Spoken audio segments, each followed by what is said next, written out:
Bonjour à tous, petite revue d'actu, il y a quelques entreprises qui ont publié. Mais avant ça, je voudrais déjà, je me rends compte que je l'ai pas encore fait, vous remercier tous. Je pensais pas avoir autant d'abonnés aussi rapidement. Vous likez pas mal les vidéos, beaucoup de commentaires bienveillants. Donc je vous remercie bien, c'est vraiment agréable. Mais vous n'êtes pas là pour ça, vous voulez des infos et je vais vous les donner. Donc Téléperformance, le T3 a moins 3,3% en publié, plus 3,1% en comparable. L'effet de change fait mal, comme pour beaucoup d'entreprises. Sur 9 mois, on est à moins 0,9% en publié, plus 2,5% en comparable. Baisse de la guidance pour 2023, plus 6% hors contrat Covid, donc pas en publié. Ils étaient à 10% en début d'année, puis 6-8%. Là, on tombe à 6%. Ils ont fini l'acquisition de Majorel le 3 novembre, donc leurs résultats seront compris dans ceux de Téléperformance à partir de cette date. Sur 2023, le CA des deux aurait été de 10 milliards, si Majorel aurait été incorporé depuis le début de l'année. Il y aura un retour aux actionnaires de 600 millions sur 2023, 227 millions en dividendes déjà versés, le reste en rachat d'actions. Ils avaient un plan de 500 millions de rachat d'actions. Il ne sera pas complété d'ici fin 2023, donc ça va continuer début de 2024. Ils parlent d'un potentiel deuxième plan de 500 millions, si le prix continue de rester bas. L'IA est citée une seule fois dans le communiqué, pour dire qu'il continue d'innover et seulement dans les grandes lignes du début. Sur 11 pages, il y a une ligne sur l'IA. Aucun détail. Et pourtant, c'est quand même un point essentiel pour Téléperformance, pour l'avenir de Téléperformance. Est-ce que l'IA va être bien pour eux ou au contraire va leur faire mal? J'ai pas écouté le webcast, ils ont dû être pas mal attaqués sur le sujet, mais pas en parler plus, je trouve ça quand même assez aberrant. Bon, le marché a pas mal réagi suite à la publication. Bon, après, elle a tellement été punie déjà que ça aurait été un peu ridicule de descendre encore. Ensuite, on a Vika. Croissance de 11,2% au T3 en publié grâce au volume et à la hausse des prix. Plus 26,8% à change constant. Effet de change très important. Mais ils sont présents dans beaucoup de pays émergents, donc bon, voilà. Plus 9,8% sur 9 mois en publié et 20% à change constant.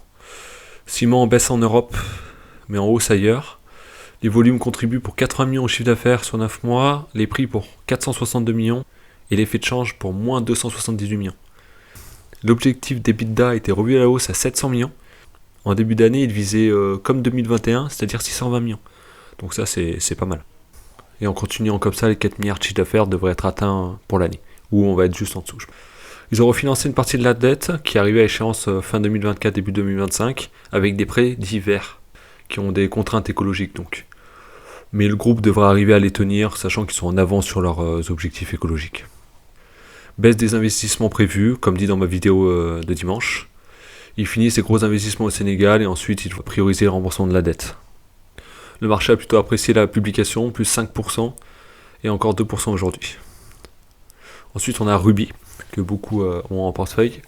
T3 à moins 22% à cause de la baisse du pétrole par rapport à 2022. Moins 8% sur 9 mois, mais on regarde pas ça chez Ruby, vu qu'ils font qu'appliquer une marge sur le prix, c'est logique en fait qu'ils aient un chiffre d'affaires qui fluctue beaucoup. Nous, il faut qu'on regarde la marge brute, et elle est en hausse de 3% sur 9 mois. Voilà, ils arrivent à maintenir leur marge, et les volumes augmentent aussi un peu, donc c'est ça qui est intéressant. Ensuite, ils parlent du photovoltaïque.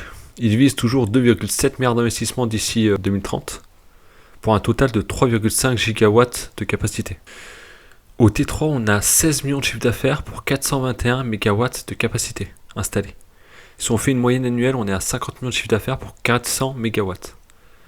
En arrondissant, ça donne 450 millions de chiffre d'affaires en 2030 grâce au photovoltaïque, si on fait par rapport aux 3,5 GW qu'ils visent pour 2030. Je me suis amusé à comparer un peu avec Neoen, qui est dans les énergies renouvelables aussi. Bon, ils ont du photovoltaïque, de l'éolien et du stockage, mais je me suis dit que j'allais prendre leur marge pour avoir une idée en fait, grosso modo. Eux, ils sortent 80% de marge d'EBITDA, ce qui donnerait 360 millions pour Photosol de Ruby. Donc les 25% d'EBITDA du groupe faites par le photovoltaïque, c'est totalement possible. Mais je vous mets les estimations de résultats de Neoen pour 2023, 80% de marge d'EBITDA, 50% de marge d'exploitation, 14% de marge nette. Le coût de la dette est énorme, un quart du chiffre d'affaires. Si on calcule la même chose pour Photosol, 450 millions de chiffre d'affaires pour 63 millions de résultats nets, 110 millions de charges d'intérêt. Ils vont doubler leurs dépenses d'intérêt, tripler la dette pour 20% de résultats nets en plus, si on prend les chiffres de 2023. Si disons il n'y a pas de croissance dans le reste, doublement de la dépense d'intérêt, triplement de la dette pour 20% de résultats nets en plus. Évidemment, tout ça, c'est des estimations à la hache, mais c'est pour donner une idée. Et du coup, je suis toujours pas fan du virage que prend Ruby. On part vraiment dans une autre entreprise, quoi, un autre système. Et si je voulais des énergies renouvelables, j'irais sur Neoen, pas Ruby. Et quand je vois Neoen, j'ai pas envie d'investir sur Neoen. Bon, après, l'avenir nous dira si c'est une bonne chose ou pas. Ensuite, une petite valeur américaine, WeWork. Vous avez dû en entendre parler, elle a fait faillite. On va regarder rapidement les chiffres pour voir si c'était prévisible. En 2022, un EBITDA négatif. Qu'est-ce qui aurait pu mal se passer? Un ATH à 598 $ en 2021 qui donnait une capitalisation de plus de 10 milliards pour une entreprise qui n'arrivait même pas à avoir un EBITDA positif et qui a perdu 4 milliards en 2021 pour 3 milliards de chiffre d'affaires. Vous imaginez, vous vendez 3 milliards de produits ou 3 milliards de services et vous perdez 4 milliards. Et il y a des gens qui ont acheté ça. Elle louait des bureaux, c'était une REIT qui ne portait pas son nom, en mode start-up, tech, tout ça. Non, elle louait des bureaux, comme n'importe quelle REIT qui est dans les bureaux. Mais elle n'a jamais gagné d'argent, c'était une mauvaise REIT. Ce genre de merguez qui n'a rien à faire en bourse, à part pour laver les petits porteurs, clairement. Et on se demande ce que font les régulateurs quand même. Parce que laisser ça, ils savent très bien que les seuls à se faire laver, ce genre d'affaires, bon, il y a quelques gérants qui aiment bien perdre de l'argent, mais sinon c'est surtout des petits qui vont se faire avoir parce que ils n'arriveront pas à lire entre les lignes. Ce genre d'entreprise, ils liront le prospectus, voilà, c'est nouveau, ça va vendre et tout. Voilà. Donc je pense que les régulateurs devraient faire un peu plus de ménage quand même. Donc ce sera tout, vidéo assez rapide, il n'y avait pas beaucoup d'entreprises qui publiaient, en tout cas d'entreprises que je suivais, la plupart ont déjà publié avant. Donc ça sera tout, et on se retrouve dans une prochaine vidéo.